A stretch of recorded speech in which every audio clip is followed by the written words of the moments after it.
नमस्कार। तो वायर के इस बुलेटिन में आपका स्वागत है। आज 24 मई है और इस वक्त शाम के 7 बजे हैं। 52 साल के निखिल गुप्ता को अमेरिकी जांच एजेंसियों ने एक सिख अलगाववादी की हत्या की साजिश रचने में आरोपी ठहराया है। जांच एजेंसियों के अनुसार 2023 में गुप्ता भारत की जासूसी एजेंसी रॉ द्वारा एक हिटमैन को नियुक्त करने के लिए इस्तेमाल किया गया था। उसे अमेरिकी अनुरोध पर पिछले जून में प्राग में गिरफ्तार किया गया था और अब अमेरिका भेजा जा रहा है। चेक रिपब्लिक की संवैधानिक अदालत ने गुप्ता के प्रत्यर्पण यानी एक्स्ट्रैडिशन को रोकने की याचिका को खारिज करते हुए कल कहा, संवैधानिक न्यायालय को ऐसी कोई परिस्थिति नहीं मिली जिसके लिए प्रत्यर्पण मौलिक अधिकारों और स्वतंत्रता का उल्लंघन हो। गुप्ता के प्रत्यर्पण पर आखिरी फैसला चेक न्याय मंत्री देंगे। फिलिस्तीन के प्रधानमंत्री मोहम्मद मुस्तफा ने प्रधानमंत्री नरेंद्र मोदी और विदेश मंत्री एस जयशंकर को लिखे पत्रों में कहा कि पिछले हफ्ते गजा में पूर्व भारतीय सेना अधिकारी कर्नल वैभव अनिल काले की मौत के लिए इजरायल रक्षा बल आईडीएफ जिम्मेदार है।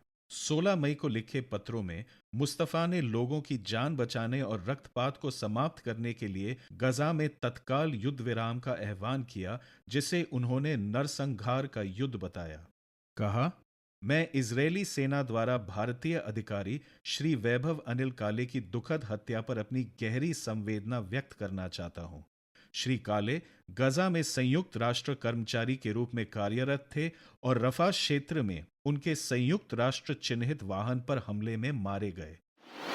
द रिपोर्टर्स कलेक्टिव की एक जांच में पता चला है कि बाबा रामदेव और उनके सहयोगी पैसा लगाने और निवेश करने के लिए एक टैक्स फ्री चैरिटेबल संगठन का इस्तेमाल करते हैं, जिसमें पतंजलि द्वारा अक्वायर्ड दिवालिया कंपनी रुचि सोया का निवेश भी शामिल है। पतंजलि समूह से जुड़े लोगों ने 2016 में योगक्षेम संस्थान नामक एक गैर लाभकारी चैरिटी कंपनी की स्थापना की।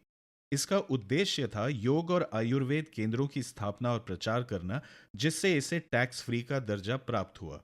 द कलेक्टिव की जांच के दौरान प्राप्त कंपनी के रिकॉर्ड से पता चलता है कि इस गैर लाभकारी संस्था ने 6 वर्षों तक एक भी रुपए की चैरिटी नहीं की है। इसका उपयोग केवल करोड़ों रुपए के निवेश को पार करने के लिए किया गया था, जिसमें रुचि सोया में रामदेव के करीबी सहयोगियों द्वारा किया गया निवेश भी शामिल था।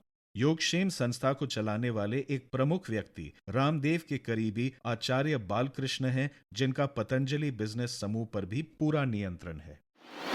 पूर्व चुनाव आयुक्त अशोक लवासा ने चुनाव आयोग की गैर पारदर्शिता पर टिप्पणी करते हुए कहा, लोग आयोग पर इसलिए संदेह कर रहे हैं क्योंकि समय पर जानकारी साझा करने से ही जनता के मन में भरोसा पैदा होता है और इस वक्त वो भरोसा नहीं दिख रहा है। उन्होंने कहा कि चुनाव आयोग की निष्पक्षता पर नजर होना स्वाभाविक है।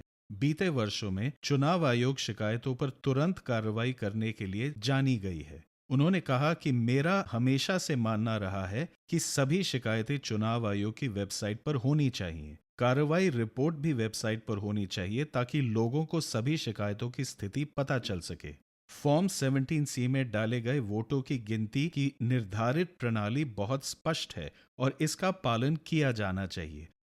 और इसी के साथ आज का बुलेटिन यहीं समाप्त हुआ। परसों तक के लिए इजाजत दीजिए। नमस्कार।